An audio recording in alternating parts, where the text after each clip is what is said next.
అదే చెన్నై ఎప్పుడో ఓడిపోవడం చూసినారా మీరు? అది కూడా ఆర్సీబీ పైన. కప్ నమ్దే.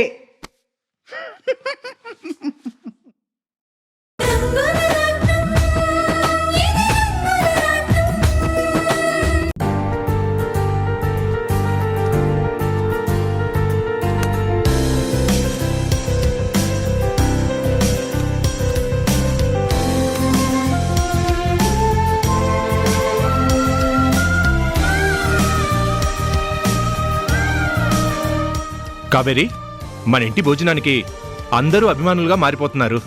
అదంతా రాణి చేతి వంట మహత్యం అండి. అవునవును, మా మినిస్టర్స్ లో చాలా మంది గురుమూర్తి అందరికీ రోజు మీ ఇంటి నుంచే భోజనం తీసుకురా అంటున్నారు. సరిపోయింది. తినేవాళ్ళదేముంది, బావుంది అంటే 4 ముద్దలు ఎక్కువగానే తింటారు. కానీ రోజు అంతమందికి వండడం అంటే రాణి మన ఇంట్లో వంట పని మానేసి పారిపోతుంది.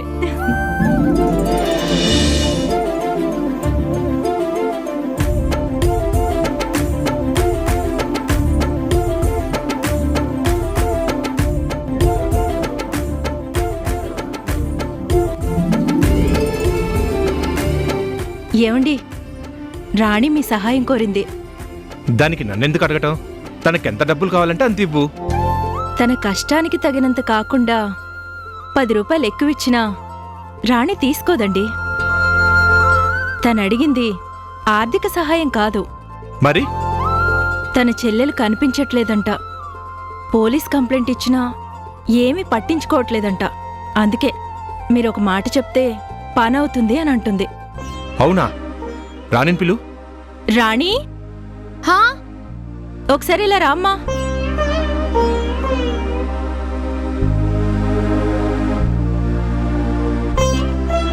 రాణి, మీ చెల్లెల గురించి ఆయనకు చెప్పాను, మాట్లాడు. నా చెల్లెలు మంచి మనిషి బాబు. ఏవో చిన్న గొడవల వల్ల తను మా అందరినీ వదిలేసి వెళ్ళిపోయింది. ఎంత వెతికినా మా వర్ష జాడ కనిపించలేదు. నిన్ను చూస్తేనే అర్థమవుతుంది కదా. అలాంటి నీ చెల్లెలు తప్పు చేసి పారిపోయింది అంటే ఎవ్వరూ నమ్మరు. ఏ పోలీస్ స్టేషన్లోనో కంప్లైంట్ ఇచ్చారు కదా, వాళ్ళతో నేను మాట్లాడతాను. స్టేషన్లో కాదు బాబు గారు, అదేదో క్రైమ్ బ్రాంచ్ అంట కదా, అందులో ఇచ్చాము.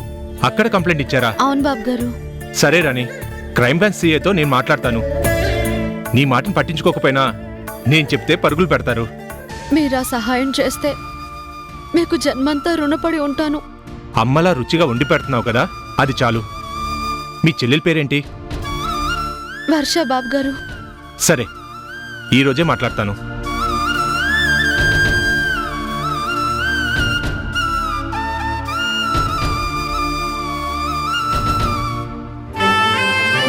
అయ్యో రాణి, ఏంటిది? ఆయన వాళ్లే సహాయం చేయని ఈ రోజుల్లో పని మనిషికి సహాయం చేస్తానన్న మీ పెద్ద మనసుకి ఇంతకు మించి ఈ పేదరాలు ఏం చేయగలుగుతుందమ్మా? నువ్వు వంట మనిషిగా మా ఇంటికొచ్చినా నీ మంచితనంతో మా ఇంటి మనిషిగా మారిపోయావు. మా మనిషికి కష్టమొస్తే మేం పట్టించుకోమా? అది మీ మంచి మనసుకి నిదర్శనమమ్మగారు. సరేగాని ఈ సంగతి మా ఆయన చూసుకుంటారు. నువ్వెళ్ళి భోంచేయి.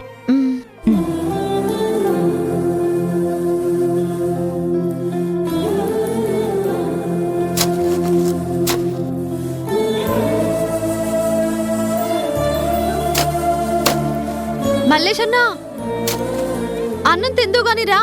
అలాగేనమ్మా.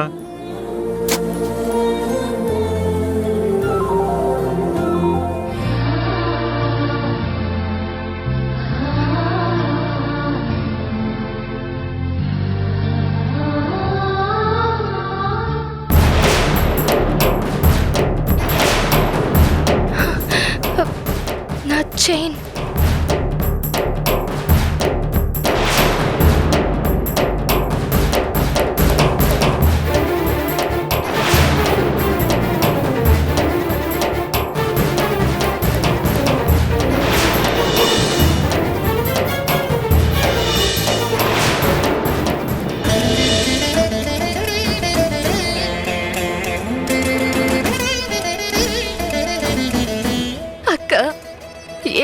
జ్ఞాపకాన్ని అయితే పారేసుకోవద్దు అని నువ్వు చెప్పావు. ఆ జ్ఞాపకం నాకు తెలియకుండా ఎక్కడో పడిపోయింది. ఎప్పుడు పడిపోయిందో, ఎక్కడ పడిపోయిందో నేను చూసుకోలేదు. నీకు దూరమయ్యాను. నువ్విచ్చిన జ్ఞాపకాన్ని కూడా ఈ రోజు పోగొట్టుకున్నాను.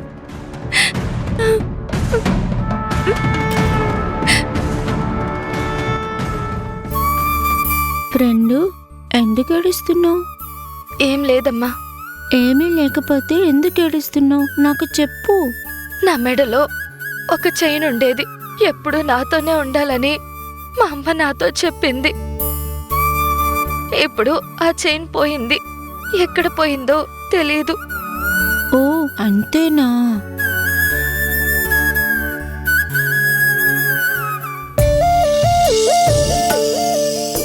డాడీ,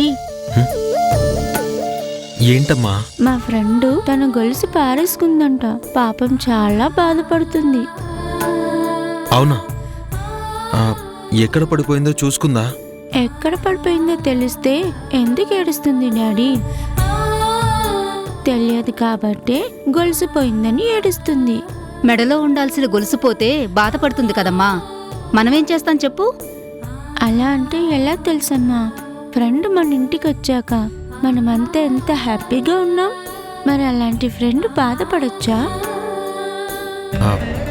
ప్రియా, ఇప్పుడు ఏం చేయాలో చెప్పమ్మా. నువ్వేం చేస్తావో నాకు తెలియదు డాడీ. నా ఫ్రెండ్ బాధపడకూడదు. అదేంటమ్మా, గొలుసుపోయిందంట కదా? అవును తెలుసమ్మా. నేను కూడా ఇప్పుడే చూసుకున్నాను. స్నానం చేస్తున్నప్పుడు బాత్రూంలో పడిపోయిందేమో. చూసావా అమ్మా? అంతా వెతికాను తెలుసమ్మా. ఎక్కడా కనపడలేదు. నాకు తెలిసి ఇంట్లో పడిపోలేదు. బయట ఎక్కడో ఎప్పుడో పడిపోయి ఉంటుంది. ఈ రోజు చూసుకున్నాను. అది ఈ పాటికి ఎవరో ఒకరికి దొరికే ఉంటుంది. అది బంగారం అమ్మా. దొరికాక మనకిస్తారా? దాన్ని నేను బంగారంలా చూడలేదు తెలుసమ్మా. ఒక బంధంగా చూశాను. బంధం దూరమైందనే బాధపడుతున్నాను. నా రాతింతేనేమో. హాస్పిటల్కి వెళ్ళొస్తాను. వస్తాను సార్.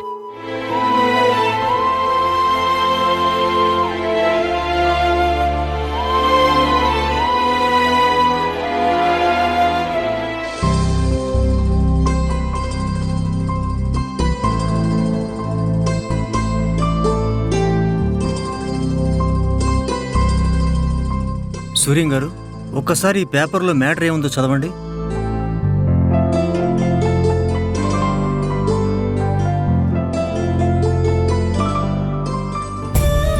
వర్ష, నేను మీ తాతయ్యనమ్మా. ఎన్నో ఏళ్ళుగా మిమ్మల్ని దూరం చేసుకున్న నిర్భాగ్యుణ్ణి. మీరు ఎప్పుడొస్తారా అని ఎదురు చూస్తున్నాను.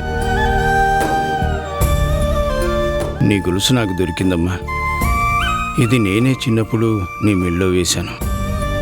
అప్పుడు నేనెవరో తెలుసుకోలేని చిన్నపిల్లవి నువ్వు. ఇప్పుడు నువ్వు ఎలా ఉంటావో నాకు తెలియదు. నీ గొలుసు నా దగ్గరుంది. ఈ తాతయ్య నీ రాక కోసం 1000 కళ్ళతో ఎదురు చూస్తున్నాడు.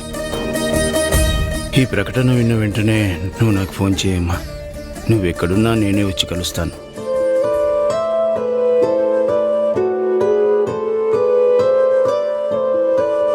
ఇప్పుడు ఇంకా ఎందుకు బాధపడుతున్నారు సార్? ఒక పక్క పోలీసులు వెతుకుతున్నారు, ఇంకో పక్క మనం వెతుకుతున్నాం. ఈరోజు పేపర్లో ప్రకటన కూడా ఇచ్చాం. వర్ష, కీర్తి మనకు తప్పకుండా దొరుకుతారు. వర్షని శంకర్ గారికి అప్పచెప్పేద్దాం. కీర్తి ఆస్తులు కీర్తికి అప్పచెప్పేద్దాం. కీర్తికి నాన్న వాళ్ళు ఎవరూ లేరు సార్. మిమ్మల్ని తాతయ్య అని పిలిచింది. ఇప్పుడు మీరే తనకు తోడవుతారు. తను మీకు నీడవుతుంది. మళ్ళీ అందరూ కలిసి ఆనందంగా ఉండొచ్చు.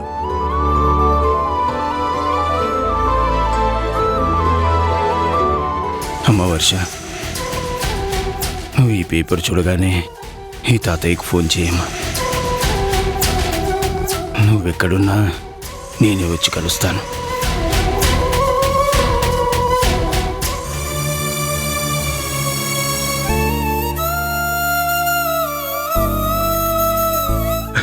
ఇది చూసావా నరసమ్మ, అతను ఎవరో గానీ తన మనవరాల కోసం పేపర్లో ప్రకటన చేసి ఉండాడు. ఎప్పుడో దూరం అయిపోయిన అమ్మాయి కోసం ఇప్పుడు ప్రకటన వేయించాడు. నువ్వెలా ఉంటావో తెలీదో కానీ నువ్వే అనే ఆధారమే ఇది. అందుకే నువ్వెక్కడున్నా వెంటనే ఈ నెంబర్కి ఫోన్ చెయ్యి. కనిపించని మనవరాల కోసం కనిపిస్తుందన్న ఆశతో ఏకంగా పేపర్లో ప్రకటన వేయించాడమ్మా. ఆయన వాళ్ళు దూరం అయితే ఆ బాధ అలాగే ఉంటుంది. మీకేమా బాధ లేదుగా. ఇంతకీ ఏమిటా ఆధారం? అది అది ఆ? అదేంటమ్మా, పేపర్ చదువుతుంటే అలా లాగేసుకున్నావేంది? మందులు వేసుకోకుండా ఇలా పేపర్ చదవడం ఏంటి బాబాయ్? అందులో ఒక తాతయ్య తన మనవరాల కోసం ప్రకటన ఇచ్చాడమ్మా, కావాలంటే చూడు. చూడ్డానికి ఏముంటుంది బాబాయ్? మనవరాలి కోసం ఆయన పేపర్ ప్రకటన ఇచ్చారంటేనే వాళ్ళ బంధం ఏంటో అర్థమైంది కదా. అసలు తనకి తాతయ్య ఉన్నారని ఆ మనవరాలికి తెలుసో లేదో.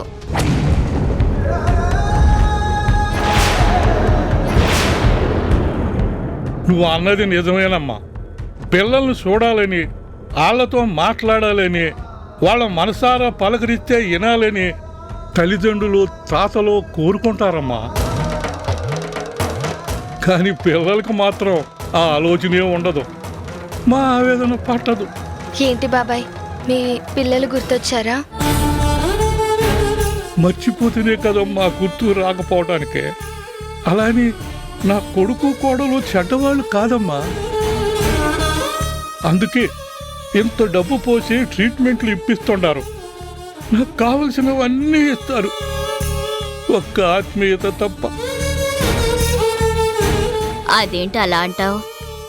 ఆత్మీయత లేకుండా ఇదంతా ఎలా చేస్తారు?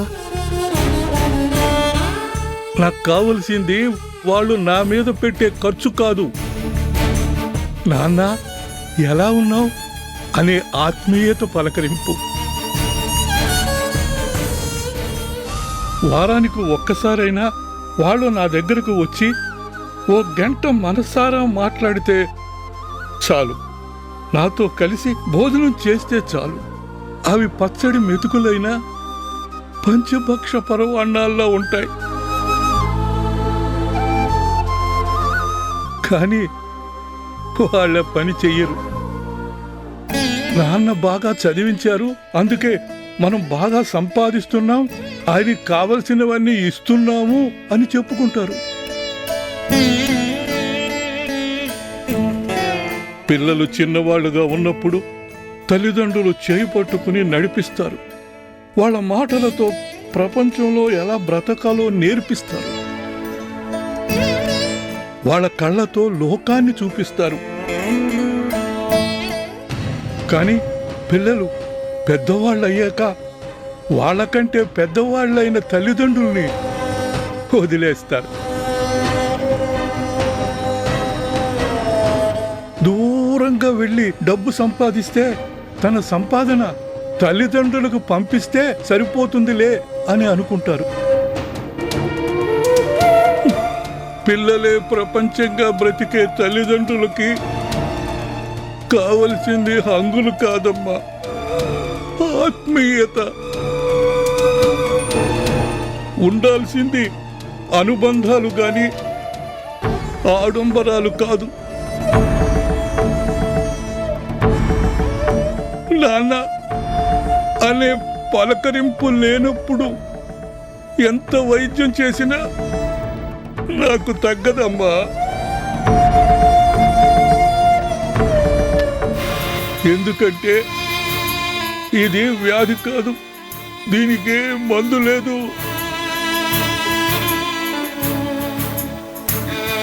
ముగింపు మట్టిలో కలిసిపోవటం తప్ప.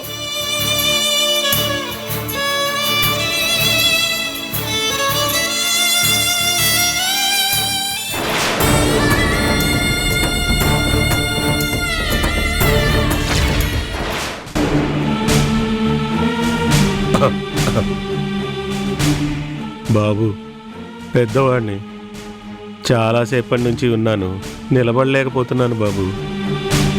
నన్ను కాస్త ముందుగా డాక్టర్ దగ్గరికి పంపించు, నీకు పుణ్యం ఉంటుంది బాబు.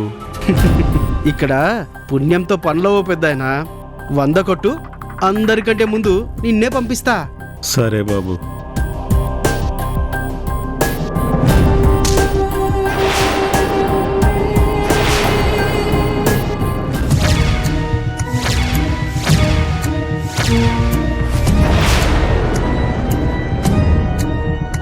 ఏంటి శ్రీను, లంచమా?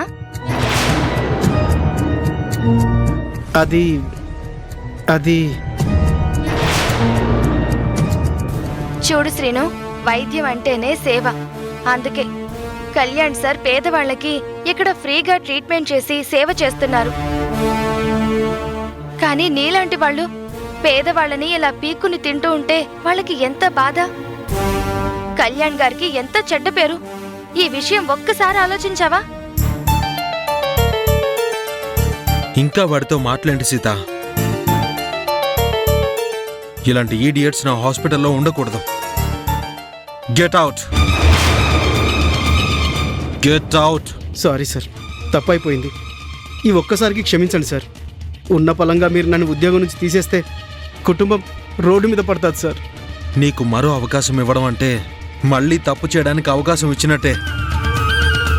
ఆ పని మాత్రం నేను చేయను. మర్యాదగా వెళ్ళిపో. తప్పు చేశాను సార్, జన్మలో మళ్ళీ ఇలాంటి పని చేయను. అమ్మా, మీరైనా సార్ చెప్పండి అమ్మా, నన్ను క్షమించమని చెప్పండి అమ్మా. ప్లీజ్ అమ్మా, నీ కాలు పట్టుకుంటాను. అయ్యో, అన్నా, ప్లీజ్ ఏంటిది? అమ్మా, లేవండి, దయచేసి చెప్పండి పైకి అమ్మా. లేవండి. సార్, శిక్ష అనేది తప్పుని సరిదిద్దుకునేలా ఉండాలి కానీ బ్రతుకు మీద కొట్టకూడదు. తన తప్పుని తను తెలుసుకున్నాడు కాబట్టి క్షమించండి సార్. సీత చెప్పింది కాబట్టి నిన్ను వదిలేస్తున్నాను. మరోసారి ఇలా చేసావంటే జాగ్రత్త. ఇంకెప్పుడు తప్పు చేయను సార్. ఈ పెద్ద ఆయన్ని నా ఖర్చులతో వాళ్ళ ఇంటి దగ్గర దిగబెట్టి వస్తాను. Sita, really your great. Thanks అమ్మా.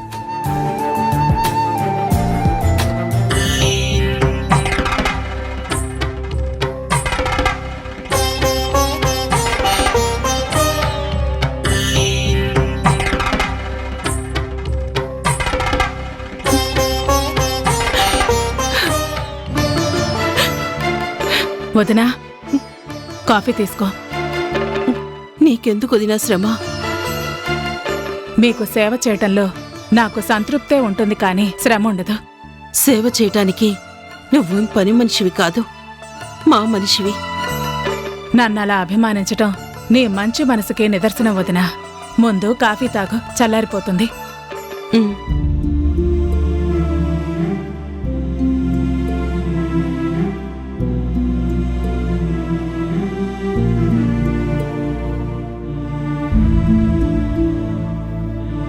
ఏంటదినా ఆ చైన్ అలా చూస్తున్నావు? ఇది సమంత వర్షాల బారసాల రోజు ఆయన సూర్యం అన్నయ్య ఒకేలాంటి లాకెట్ చైన్లు వాళ్ళిద్దరి మెడలో వేశారు. ఆ రోజు వాళ్ళిద్దరూ అభిమానంతో చేయించిన ఈ చైన్లే తర్వాత ఆధారాలుగా మారుతాయని అనుకోలేదు. ఆధారాలేంటి వదినా? అంతే కదా వదినా, రేఖ చేసిన పని వల్ల కుటుంబం చెల్లా చెదురైపోయింది. సమంత మా దగ్గర పెరిగింది, వర్ష సూర్యం అనే దగ్గర పెరుగుతోంది అనుకున్నాం. కానీ వర్ష తన దగ్గర నుంచి చిన్నప్పుడే దూరం అయిపోయిందని అన్నయ్యతో సూర్యం గారు చెప్పారట కదా. అదే కదా వదినా, మేమందరం ఆశ్చర్యపోయింది. ఇన్నేళ్లు వర్ష అన్నయ్య దగ్గరే ఉంది, అన్నయ్య వస్తే వర్ష కూడా వస్తుంది అని ఆయన నేను కళ్ళు కాయలు కాసేలా ఎదురు చూశాం. తీరా అన్నయ్య మాకు కనిపించేసరికి వర్ష తన దగ్గర లేదని, అసలు ఇప్పుడు తను ఎలా ఉందో ఎక్కడుందో కూడా తెలీదనేసరికి ఆయన తట్టుకోలేకపోయారు. అవునదనా, అన్నయ్య బతుకుతున్నది మనవరాళ్ల కోసమే కదా. వర్ష గురించి ఎంతగానో ఎదురు చూసిన మనిషికి వర్ష జాడ కూడా తెలీదు అంటే తట్టుకోవటం కష్టమే కదా వదినా. అది నిజమే కాని అందుకోసం సూర్యం అన్నయ్య మీద ఆయన పగ పెంచుకోవడం మాత్రం మంచిది కాదు కదా వదినా. ఆచూకీ తెలియని వర్షని ఎలా కనిపెట్టగలవనే బాధ అన్నయ్యలో అనిపిస్తోంది. అదెందుకు ఆలోచించకూడదొదినా? ఆ దేవుడు ఏ కారణం లేకుండా అకారణంగా ఎవ్వరినీ విడదీయడు వదినా. వర్షని దూరం చేసిన దేవుడే వర్షని కనిపెట్టే మార్గం చూపిస్తాడు. కనిపెట్టే మార్గమా? ఎలా వదినా? ఇదిగో ఇలాంటి చైనే, అచ్చు ఇలాంటి చైనే వర్ష మెడలో కూడా ఉంది.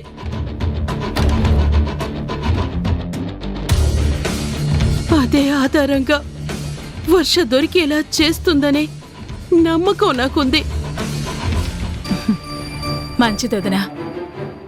అన్నయ్య సూర్యం గారు ఎప్పుడు కలుస్తారా అని నేను కూడా 1000 కళ్ళతో ఎదురు చూస్తున్నాను.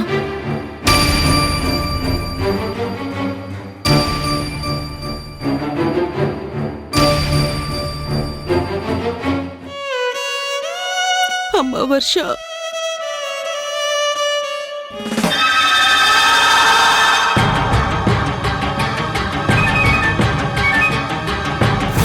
చైను దొరికిందని సూర్యం నిజమే చెప్పాడు. అదే ఆధారంతో సూర్యం వర్షాన్ని కనిపెట్టి శంకర్ దగ్గరికి తీసుకొస్తాడు. అప్పుడు ఈ స్నేహితులు మళ్ళీ ఒక్కటవుతారు. నా కంఠంలో ప్రాణం ఉండగా అలా జరగనివ్వను.